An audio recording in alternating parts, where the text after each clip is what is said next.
ជំរាបសួរលោកគ្រូពួកយើងមកពីក្រុម A ក្រុមទី8ដែលថ្ងៃនេះយើងធ្វើការ implement digital logic gate ចូលទៅក្នុង Scikit BGT នេះគឺជាសមាជិកក្រុមរបស់ពួកយើងហើយនេះគឺជា Scikit BGT ដែលយើងបាន implement digital logic gate ហើយចំពោះការដំឡើង digital logic gate នឹងគឺមាន push button ចំនួន2 type គឺ pull up និង pull down ដែល pull down គឺវាមាន logic 0 រីឯ pull up មាន logic 1នៅក្នុង project នេះដែរគឺយើងប្រើទៅលើ pull down button ដែលមាន logic 0មានន័យថាលក្ខខណ្ឌដើមនៅពេលដែលយើងមិនទាន់បានចុចកងតាក់គឺ Scikit ចំហនៅពេលដែលយើងចុចកងតាក់ភ្ជាប់គឺ Scikit នោះភ្ជាប់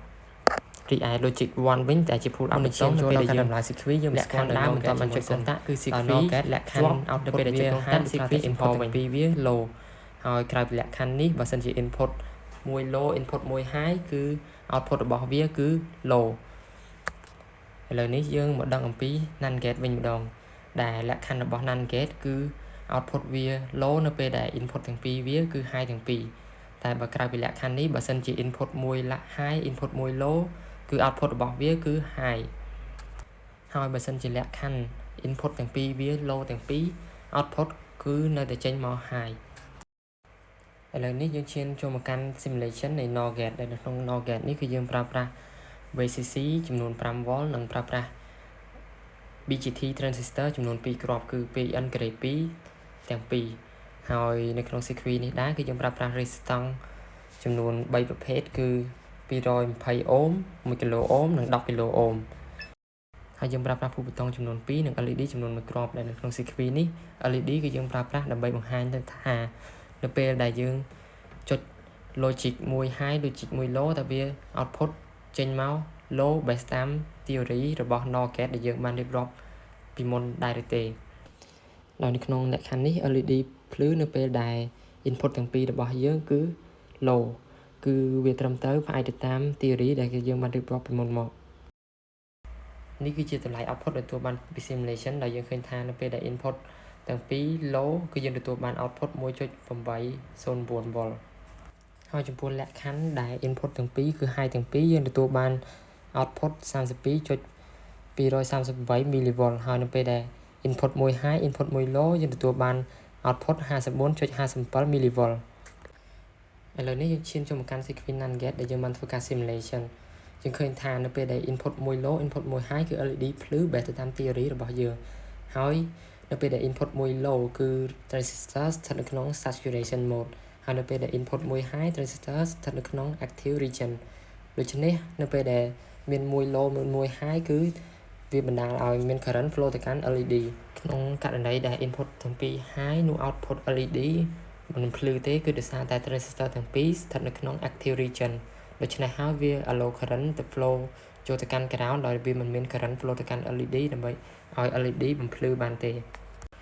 ឥឡូវនេះយើងទទួលបានតម្លៃ output ដែលយើងបានធ្វើការ simulation ដូចមកនៅពេលដែល input ទាំងពីរគឺ high យើងទទួលបានតម្លៃ voltage 115.59 mV នៅពេលដែលមាន1 high 1 low យើងទទួលបានតម្លៃ input 1.809V ឥឡូវយើង move ទៅកាន់ hardware វិញម្ដងដែលយើងប្រើប្រាស់ breadboard ចំនួន1 resistance ចំនួន3ប្រភេទគឺ220អូម1គីឡូអូមជាមួយនឹង resistance ប្រភេទទៀតគឺ10គីឡូអូមហើយយើងប្រើប្រាស់ LED ចំនួន1ជាមួយនឹង transistor ចំនួន2ដែលជាប្រភេទ PN grade 2ហើយយើងប្រើប្រាស់ push button ចំនួន2ជាមួយនឹងខ្សែចម្លង1 set ហើយនៅក្នុងការពិសោធន៍នេះគឺយើងប្រើប្រាស់ឧបករណ៍ចំនួន2ទៀតគឺ DC power supply ជាមួយនឹង oscilloscope ដែល DC power supply គឺយើងប្រើប្រាស់ pha មួយជាមួយនឹង node មួយហើយ oscilloscope គឺយើងប្រើដើម្បីវាស់ voltage output ដែលយើងទទួលបានឥឡូវនេះយើងចូលទៅកាន់ការដំឡើងរបស់យើងដែល Scikit ដំបូងនេះគឺយើងដំឡើងទៅលើ Scikit NAND gate ដែលនៅក្នុង Scikit NAND gate នេះគឺយើងប្រើប្រាស់ transistor ចំនួន2តជា series ហើយយើងប្រើប្រាស់ push button ចំនួន2ដែលជា push button មួយចូលទៅកាន់ transistor មួយ push button មួយទៀតចូលទៅកាន់ transistor មួយទៀតហើយយើងក៏ប្រើប្រាស់ LED ផងដែរនៅក្នុង Scikit មួយនេះគឺដើម្បីបង្ហាញពីតម្លៃ output នៅពេលដែលយើងចុច input 1 low input 1 high តើវាត្រឹមត្រូវបែបទៅតាម theory និង simulation ដែលយើងបានធ្វើពីមុនមកដែរឬទេហើយបន្ទាប់មកយើងធ្វើការភ្ជាប់ប្រភពចូលទៅក្នុង Scikit របស់យើងនៅពេលដែលតម្លើង hardware រួចមកយើងទទួលបាន voltage input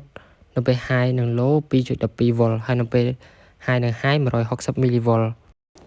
ហើយយើងក៏បានធ្វើតេស្តសាកល្បងនៅពេលដែលចុចមួយទៀត high មួយទៀត low គឺយើងឃើញថា LED នៅតែភ្លឺដដែលតែយើងធ្វើការចុច input មួយ high មួយទៀត high ដែរហើយនៅពេលដែលយើងចុច high ទាំងពីរឃើញថា LED គឺរលត់បែបទៅតាម theory របស់យើងហើយនឹង simulation ហើយចំពោះតម្លៃ voltage maximum នៅពេលដែល input high ទាំងពីរទទួលបាន160 mV ឥឡូវនេះយើងឈានចូលមកកាន់ការដំឡើង circuit NOR gate វិញម្ដងនៅក្នុងការដំឡើង circuit NOR gate នេះគឺយើងប្រើប្រាស់នៅ pull down ប៊ូតុងដដែលប៉ុន្តែនៅក្នុងការដំឡើងនេះគឺយើងគ្រាន់តែផ្លាស់ប្ដូរនៃ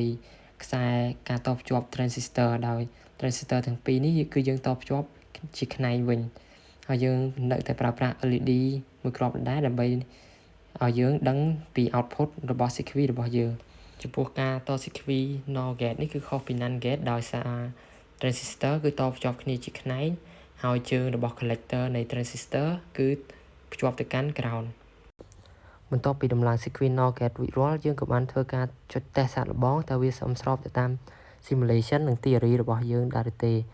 ហើយតាមរយៈការចុចសាកល្បងនេះគឺវាត្រឹមត្រូវសមស្របទៅតាម simulation និង theory របស់យើងអានេះពេលវាធម្មតា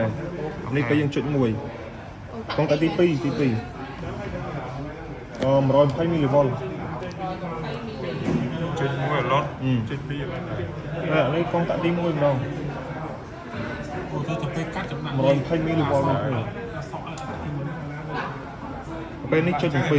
បាត់ zoom ដល់ពីចុច12ហើយ quality យើងអត់ល្អបន្ទាប់ពីធ្វើការពិសោធន៍ទៅលើ hardware រួចមកយើងទទួលបានតម្លៃ output ស្មើ 2.12V នៅពេលដែល input ទាំងពីរ low ហើយ output ស្មើ120 mV នៅពេលដែល input មួយ high input មួយទៀត low ហើយតម្លៃ output ស្មើ80 mV នៅពេលដែល input ទាំងពីរ high